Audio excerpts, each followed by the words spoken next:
Okay. Let's go na tayo. Ano daw? May sasabihin ako eh. Umpisa na natin yung reading mo, my dear. Okay? Hello, my dear. My dear Sagittarius. First 15 days of February 2024. First 15 days.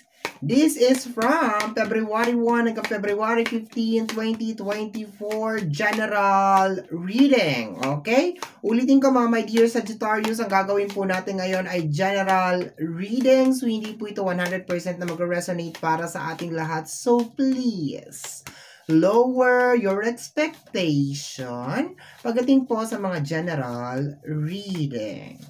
Last two shuffle na lang tayo dito mga may...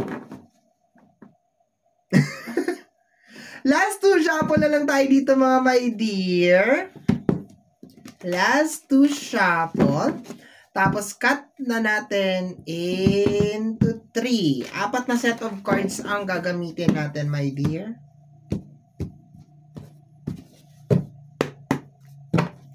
Let's start.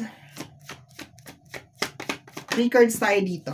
Okay, we have here the 3 of Pentacles. Okay, energy ng collaboration, tulungan, may kinalaman sa usapin ng pinansyal, my dear.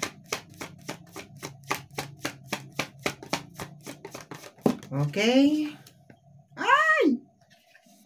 The 9 of Swords. Okay, stress, my dear. Bakit may nagme-message sa akin? Sana hindi mag-appear yan sa recording. Kasi minsan nagbabibrate, diba? Zing, zing, zing. May nagpa-pop up na message. Okay, so we have here the 9 of Swords. Ayan. So, ang 9 of Swords is, dito muna tayo ha. Stress, overthinking, sleepless night, stress, overthinking, sleepless nights. Ito din yung eksena na parang may mga tao na ayaw makipag-cooperate. Ayaw makipagtulungan. Okay? So, ang 3 of Pentacles kasi is tulungan. Kung makikita mo naman, really obvious naman dyan sa image, my dear. Oh. Tapos, ito yung sumunod. 9 of Swords. Stress, overthinking. Diba? Tingnan natin, my dear. And kung titingnan mo rin, my dear, yung image, may mga kamay, oh. Ayan, oh, parang inihila ka pababa. Yun ang nakukuha ko dyan, my dear. Nandyan na naman sila. Wala talagang kapagod-pagod yung mga taong ganyan. Hindi love ng mama nila. Okay, tingnan natin, my dear. Sagittarius. Pwede din, my dear, problema sa usapin ng pinansyal. Okay? The 8 of Swords. Nasa isang sitwasyon ka, my dear, na kailangan mo ng tulong. Or kailangan ng pagkakaisa. Parang ganon. Kailangan ng cooperation. Ang 8 of Swords kasi is trap card. 9 of Swords, 8 of Swords. Oh. Diba? Ayan. So, posible nga, my dear, na meron kang problema sa usapin ng pinansyal. Ano lang to, my dear, ha? Kasi, fix yung energy sa 8 of Swords. So, posibleng problema to na dumadaan sa'yo buwan-buwan. Pero, parang kailangan mo ng help, kailangan mo ng tulong, kailangan mo ng cooperation, diba? Yun ang nakukuha ko dito, my dear. Posibleng may kinalaman sa usapin ng pinansyal, kasi ang naunang card natin is the 3 of Pentacles. Okay? So, dagdagan natin siya, my dear. My dear Sagittarius, tingnan natin.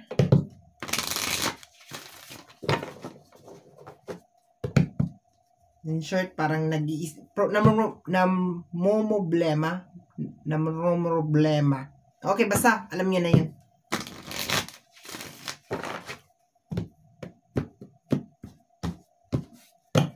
Okay, tingnan natin, my dear.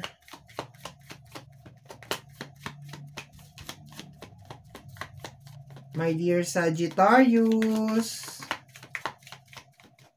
3 cards din tayo dito. Okay, ito na. wealth, investment, real estate na energy. Okay?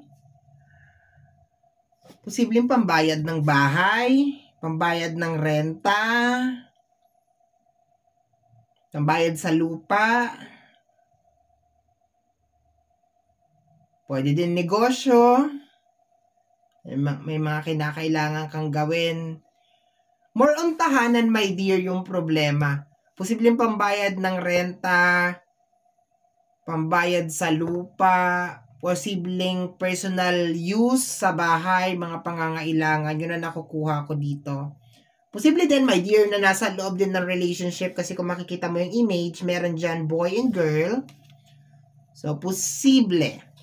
Okay?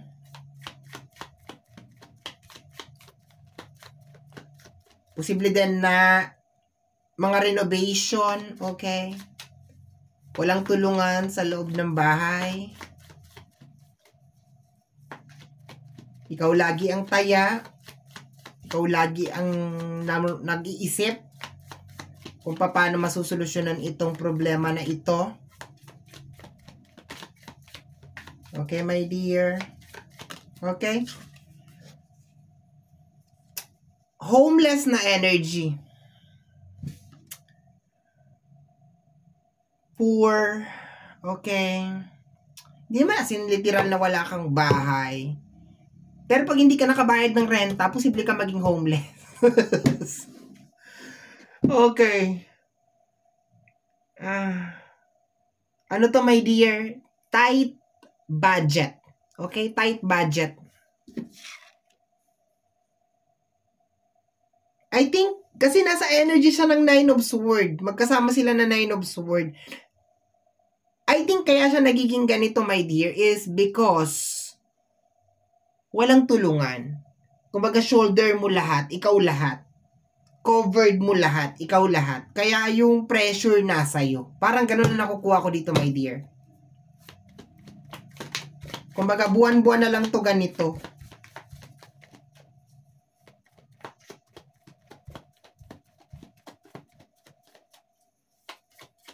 Okay, last card. Okay.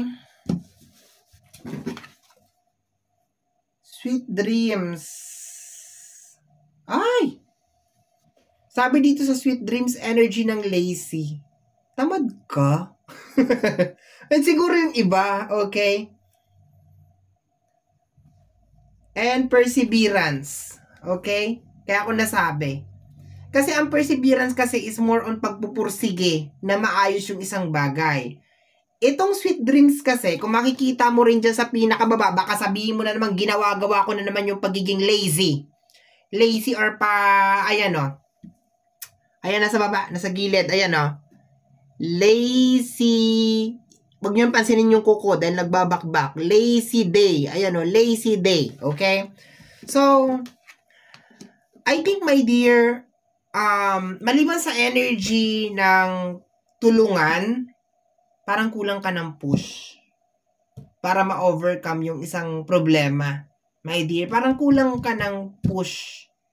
Yun ang nakukuha ko lang dito, my dear. Dapat mas pursigido ka pa para ma-overcome tong problema na to. Kasi ang mangyayari dito, my dear, buwan-buwan talaga siya mangyayari. Kung walang gustong makipag-cooperate, walang gustong tumulong para bayaran or mag-settle ng problema, automatic ikaw talaga. So, kailangan mo tong i-troubleshoot. Kailangan mo siyang gawan ng paraan. Sabihin na lang natin itong last card na to. Overall energy, meron kang ginagawa na posibleng hindi nakakatulong sa sitwasyon mo. Okay? Maliban sa hindi ka na nakakakuha ng help galing sa mga tao sa paligid mo or limited lang yung nakukuha mong help galing sa mga tao sa paligid mo, meron ka pang ginagawa na posibleng lalong nagbabaon sa'yo sa sitwasyon na yan. Okay? Remember, general reading. Mamaya may magalit na naman dyan. Okay, my dear.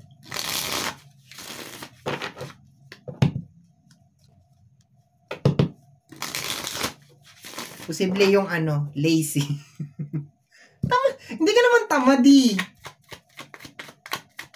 Madalan lang ako makakita ng Sagittarius na tamad. Okay? I don't wanna lose you. Meron ka ditong ayaw mong mawala, my dear. Posibleng gamit, material, bahay, lupa. Posible. Or else, kung tao man to, kaya siguro siya nagkakaganyan kasi parang pakiramdam niya hindi ka nagpupurs or hindi niya nakikita yung effort mo. Ganun siguro, my dear. Kasi, ayoko naman i-judge ka, my dear, na hindi ka ma-effort na klase ng tao. Kasi halos karamihan ng kakilala kong Sagittarius, ma-effort talaga. Walang pinipili na trabaho. I think, nasa maling lugar ka lang. Hindi lang siguro nakikita yung value mo bilang isang tao. Okay? I don't wanna lose you. Posibleng tao to. I don't wanna lose you. Maski hindi nakikipag-cooperate sa'yo, I don't wanna lose you. Maski ayaw kang tulungan sa mga problema, I don't wanna lose you. Kung tao. Pero kung, di ba, syempre, kailangan mong bayaran kung renta sa bahay or something, di ba? Kung hindi, maiibig ka talaga. I need time for me. Nangingi ka ng time out, my dear. Overload to. Like, hindi ko na kaya. I need some time. I need time for me, for myself. Kumbaga siguro, my dear, all your life, talagang binigay mo na sa pagre-resolve nitong problema na to, kung ano man tong problema na to, my dear. Pero, sabi ko nga kanina, sabi kasi dito, parang kulang ka sa push. Pero ang nakukuha ko na energy, my dear Sagittarius, posibleng hindi lang talaga nila nakikita or meron lang talaga mga tao na parang hindi nila na-appreciate yung effort mo. Sabi ko rin kanina sa'yo, posibleng meron ka rin ginagawa na nagdudulot kung bakit nandiyan ka pa rin dyan sa sitwasyon na yan. Okay? So, analyze mo kung ano yun.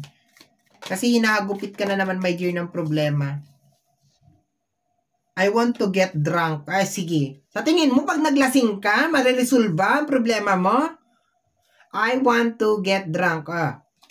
Kahit ubusin mo pa yung buong alak sa buong mundo, day. Hindi maayos ang problema mo. Okay? Ang solusyon sa problema ay harapin ang problema. Okay? Hindi pagse-self-pity. Okay? Sabi mo, madali lang sabihin sa'yo yan kasi wala ka sa sitwasyon ko. Pinapalakas ko ang loob mo eh. Bakit mo ako inaaway? Okay, my dear Sagittarius, let's go. Okay? Relax. Let's go, my dear. Last 3 cards tayo.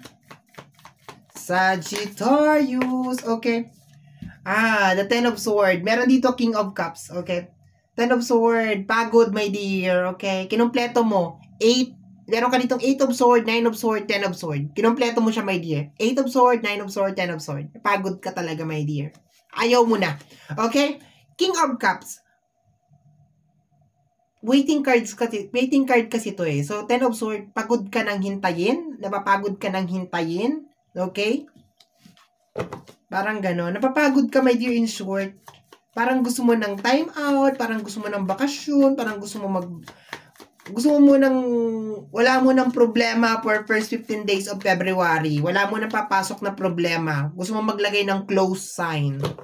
We are close. Come again another day. Okay?